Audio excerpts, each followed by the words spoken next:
Ciao, io sono Luna, sono un'autrice e lavoro per Will, una community di persone e aziende consapevoli del proprio impatto sul futuro, e oggi siamo in una nuova puntata di Future for Work, un podcast di Copernicana, e parleremo di come inevitabilmente l'intelligenza artificiale cambierà il mondo del lavoro e le aziende.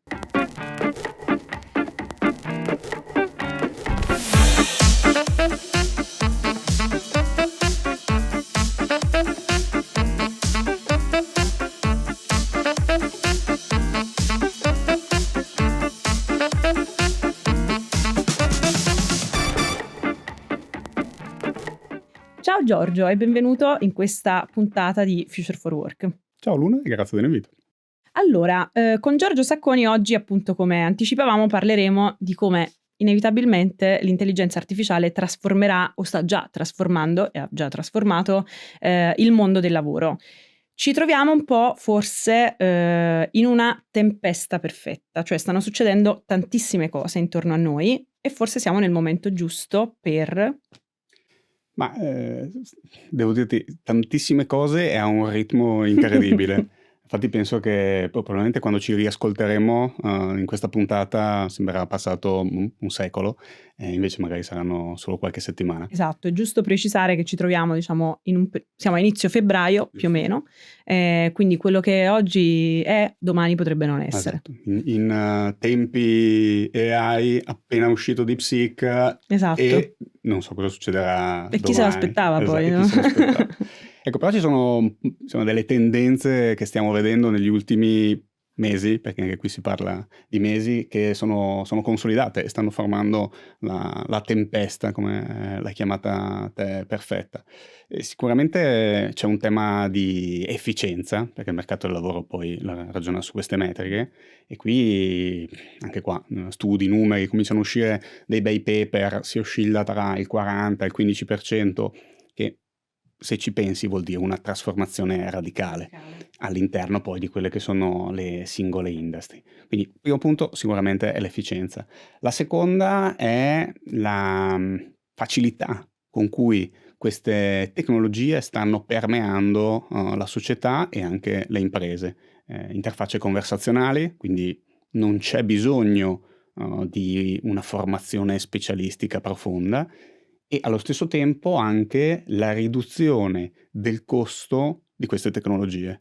Ormai negli ultimi 2 anni il costo unitario, diciamo, per processamento di token è precipitato, e questo, esattamente come è successo in altre tecnologie, vuol dire poi un'adoption allargata. Quindi mettici che la cosa fa efficienza, è facile, quindi verrà adottata.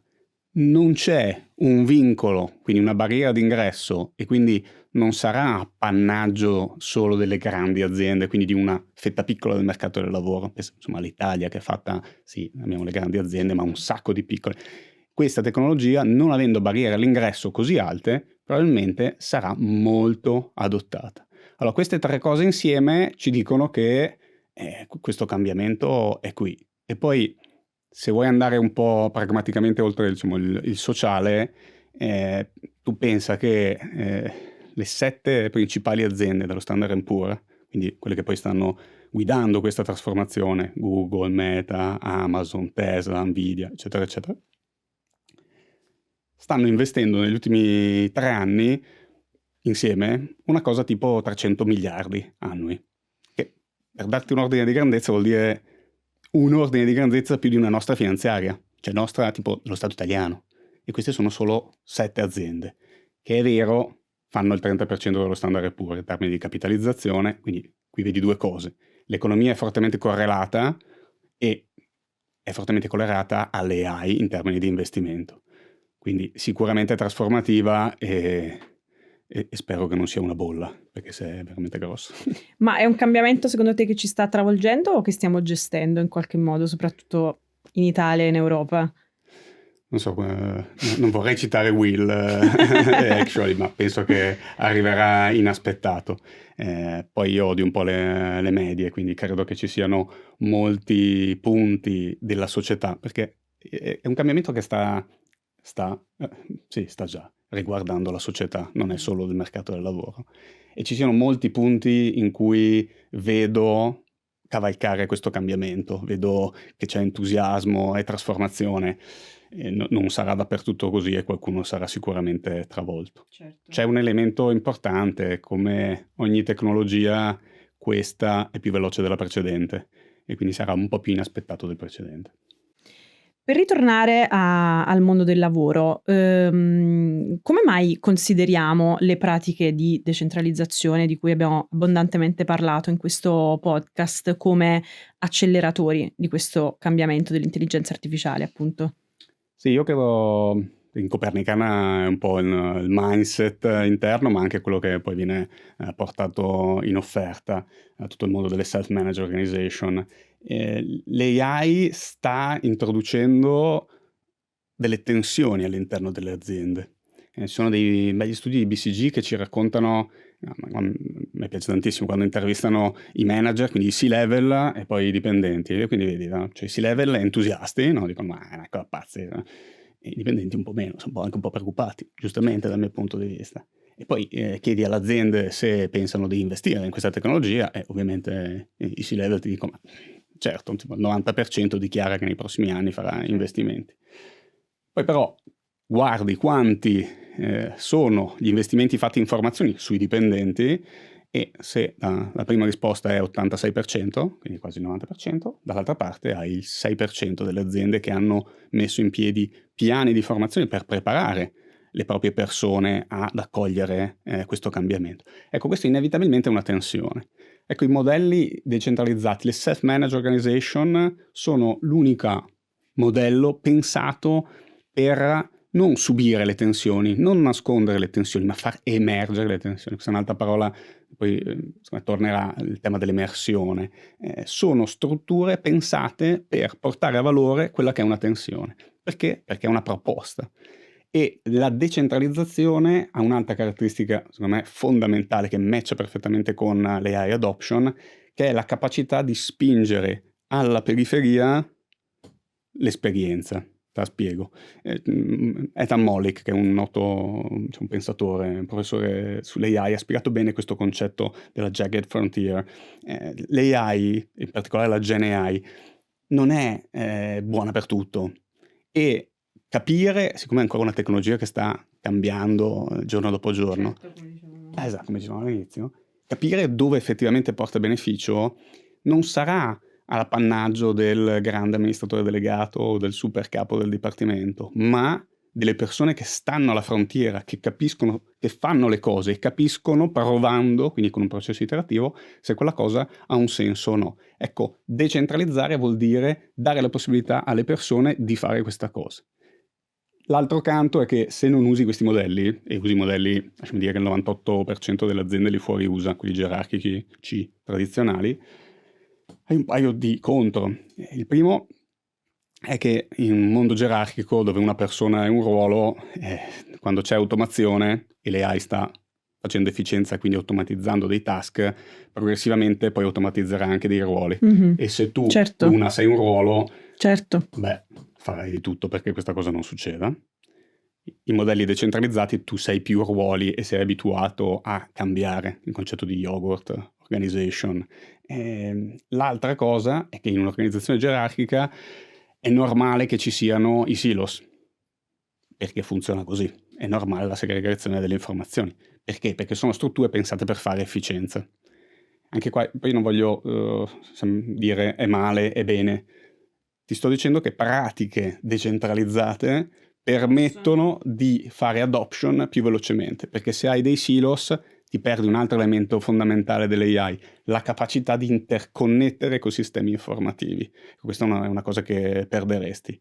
Quindi, devono tutte le organizzazioni diventare decentralizzate? No, sicuramente ci sono delle grandi opportunità nel cogliere dalle pratiche di decentralizzazione tutti quegli elementi che ti permettono di fare un AI adoption migliore.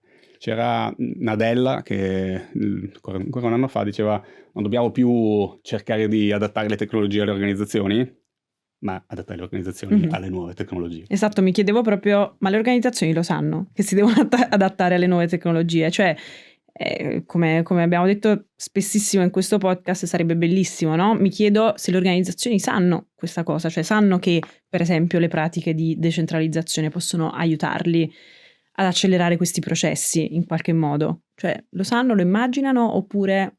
Beh, per come intendo io le organizzazioni lo sanno per definizione. Ok. Perché al loro interno è emersa questa tensione, è emersa storicamente da quando esistono le organizzazioni sociali, non necessariamente quelle volte a fare impresa. Quello che dobbiamo chiederci è se noi che facciamo parte di organizzazioni stiamo permettendo a queste tensioni di emergere e quindi di trasformare le organizzazioni che storicamente si sono praticamente tutte sempre trasformate, sto pensando anche alle millenarie, alla fine cambiano, magari molto piano, ma cambiano. Però cambiano. La domanda è certo. sempre: a che velocità cambieranno? Esatto.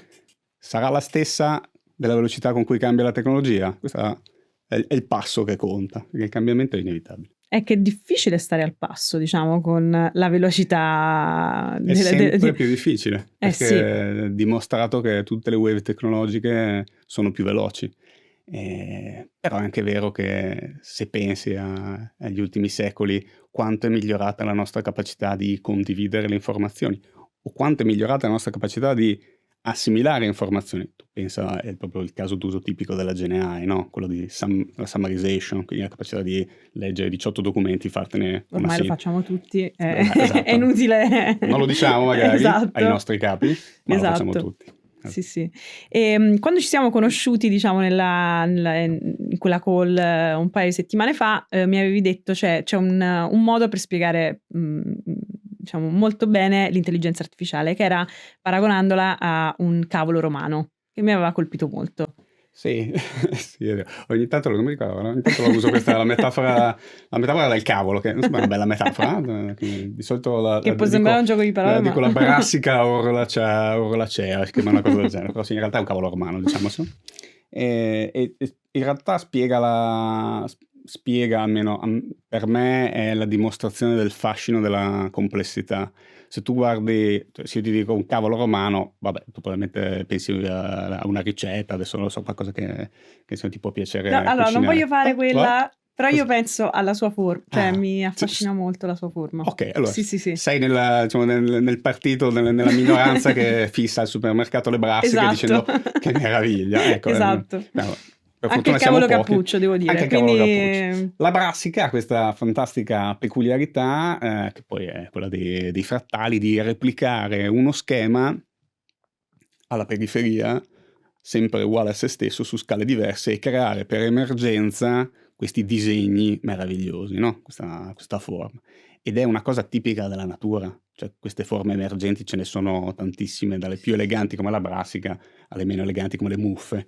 Però sono proprio quel genere di organizzazioni delle informazioni che permettono di essere massimamente plastici, di adeguarsi, di cambiare, ok? E di interpretare quello che è un cambiamento. Ora, una cosa che per noi è importante è passare il concetto che, siccome stiamo parlando di un cambiamento, stiamo parlando di una cosa che è complessa, non è complicata, non possiamo approcciarla con le meccaniche novecentesche lineari. Quelle con cui sono nate anche le organizzazioni, parliamo di organizzazioni del lavoro, no? Erano il Novecento, bisognava fare efficienza, le cose non cambiavano a questa velocità e quindi aveva un senso organizzarsi in modo lineare. E mantenere certo. Quello che è un po' un'altra buona metafora è quella del traffico, no? Una volta il traffico è una cosa complessa, per noi milanesi sappiamo, cioè, se tu vai il venerdì pomeriggio a Milano Nord, fai il segno della croce e potresti andare ma non 5 tornare minuti, mai più. 50 minuti, non lo sai esattamente certo. cosa succede. Cosa facevamo una volta? Una volta noi avevamo i navigatori, no? Che avevano degli algoritmi lineari, da A a B, tac, e ti facevano una strada. Il traffico era un grande punto di domanda. Adesso come facciamo? Lo facciamo con un'intelligenza collettiva. Waze o ISO è di fatto un'applicazione che governa un fenomeno che è complesso. Ecco, credo che l'AI dobbiamo approcciarlo, se vogliamo fare adoption, esattamente così. All'interno della startup che è nata in seno a Copernicana, che è Farfly, che ho fondato insieme ad altre persone e ovviamente grazie al supporto di Copernicana, facciamo esattamente questo, cioè abbiamo scelto di utilizzare una metodologia che nasce dalla natura, una metodologia che abbiamo chiamato Nautilus, perché se ci pensi anche il Nautilus, anche la chiocciola fa questa cosa, ed è un po' più elegante della Perfetta. brassica, no? Sì, esatto, Una cioè proprio metafora del perfetta. cavolo, il Nautilus. Ogni volta che fai un giro, tu di fatto non stai negando il giro precedente, stai creando un elemento in più. Il giro da che cosa è fatto? Dal cambiamento. E qui anche qua senza inventarsi la ruota, Levitt tipo negli anni 80 ci aveva detto che il cambiamento si fa come?